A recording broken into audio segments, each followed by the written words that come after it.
Welcome to the Squeaky Wheel Farm. Hi, I'm Christine. I used to think that planting fruit trees was simple. You dig a hole, you plant the tree, and you wait a few years, and then you just walk outside and pick the fruit. But what I've learned is that fruit trees are not that easy, and they're not effortless. And if you neglect them, well, even just one season, your trees are going to pay for it. Sure, they might give a few apples or pears or peaches or whatever, but they're just not going to live up to their full potential. Spring is the sneakiest season. The trees are covered with blossoms. They smell amazing. The bees are working, and just everything feels magical. And you look at them and you think, we're going to have so much fruit. But if you leave all those blossoms, you won't get a bumper crop. You'll get hundreds, sometimes thousands, of really tiny fruit. And sometimes the tree just can't handle all that extra weight. Now, I've had branches break before just because I didn't remove enough of the blossoms. Heavy branches, completely loaded with fruit, and they just snapped. You see that branch on the ground covered with fruit, and it's just really disheartening. The tree is damaged, and you realize, I was greedy. I should have thinned more. If we don't thin, the tree is forced to pull all that energy into all those fruits. The fruit it produces is going to be really small, and the branches that aren't strong enough, they're going to break under that heavy load, doing permanent damage. I know all that, and still, removing blossoms in the spring is one of the hardest things for me to do. They smell wonderful, and they look like promise. But if I don't remove some of that promise, I'm just setting that tree up for failure. Now, summer's less dramatic, but it matters just as much.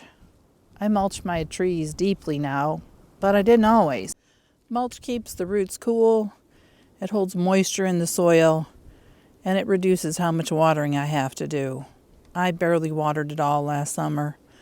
I think I drug a hose out maybe twice. But I've also noticed a really huge difference since I started mulching.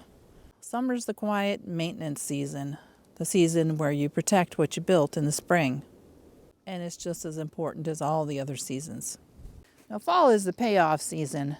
This is where you finally see why thinning is so important. But even then, the work isn't over. You have to harvest at the right time.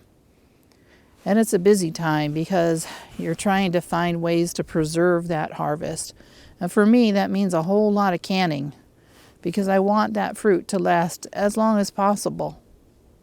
And then you have to clean up the dropped fruit and anything not worth saving. Now, we feed a lot of our dropped apples to the cows, but the peaches, they have to be completely cleaned up and fed to the chickens, and it can be a whole lot of work. If you leave the fruit on the ground, you're going to have a whole lot of wasps buzzing around. I don't want my grandkids getting stung by wasps. I don't want it for me either, but just know that you're also inviting diseases for next year if you don't clean up that fruit. Fruit trees teach these lessons over and over. What you do in one season affects the next. And that brings us to winter. The trees are dormant, there's no leaves, no blossoms, and no fruit. And this is the time to prune. Last year I didn't prune my peach trees, and my trees paid for it. One of my trees developed peach leaf curl. It distorted the leaves and weakened the tree, and it completely ruined the harvest. There were no peaches on that tree at all. And what scared me even more was knowing that it could spread to my other peach tree. Now, I've only got two, and I need both of them. That was a wake-up call. Pruning is not cosmetic. It's structural. It's preventative. It's protective. And it actually encourages growth. Now, we remove crossing branches, we open the canopy for airflow, we increase the sunlight, and we reduce the risk of disease. We build a strong scaffolding structure that can support a lot of fruit. And if we prune well now, we won't have as many blossoms to remove in the spring. We won't have overloaded branches that might break. And we reduce the potential for disease. The hard work you do when no one sees it makes the beautiful seasons possible. Now, I still love my fruit trees, but I've come to realize that it's not just plant it and forget it. It does take some discipline and some patience and a whole lot of long-term thinking. But when you walk out there in the fall and you pick some fruit from a tree that you shaped and protected and cared for all year, it's worth it. Let me show you some of what we're working on now. Now, the first thing that you should do is just take a long look at your tree and see what you have. Walk around it and get a good idea and a good feel for what's going on with your tree. Now, if you can see here, right in here, there was a whole lot of damage.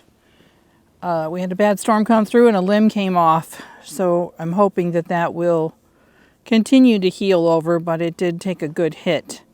And one of the things that we're going to start with is just some basic knowledge about apple trees. Apple trees generally have one main leader up the center.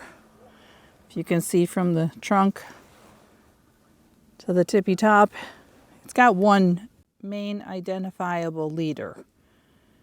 And that's what we're going to continue to use as our structure. So a couple of things I wanted to point out. We are going to be working at the 3Ds today. We're going to take off anything that's dead. Sorry about the cows. We're going to take off anything that's dead, anything that's damaged, or anything that has obvious disease. After we remove the 3Ds, the dead, the damaged, and diseased limbs, then we're going to work on shaping the tree. One of the things that we want to work on is getting rid of anything that's towards the middle that doesn't allow air to flow through. This tree needs to be able to get a lot of airflow and sunlight to be able to produce good fruit. We're going to also be removing any branches that are touching or crossing over each other. And ideally, it's best if you don't remove more than 1/3 of the tree. I've also got a couple of branches, new sprouts, that are coming up low on the trunk, and I don't want those, so those are going to come off. And then some of these branches are just really, really long. And I need to cut those back because as they get loaded with fruit, they're going to bend and eventually break. So I'm going to cut those back as well. So what I do is I usually count out a couple of buds and take it off. I took a master gardener class a couple of years ago, and I remember my instructor saying that when you're pruning a tree, you want it so open that you get airflow, sunlight. And what he said was, if you can throw a cat through it and not have it stick, then you did a good job. In an effort to keep it short where we can reach the apples, we're going to trim some of that off as well. So I thought some of you would benefit from before and after pictures. Now we've already cut back probably 1/3 of this tree, so we're going to stop here. We've removed pretty much a lot of the limbs that were going straight up and straight down. We've opened up the center. We've cut off anything that was crossing over and shortened up a lot of the limbs that were just too long to support any fruit. These limbs will thicken up and be able to support a whole lot more fruit in the future. Well, that's all I've got for you today. Thanks for watching. Oh, and one more thing. I hope to see you again soon.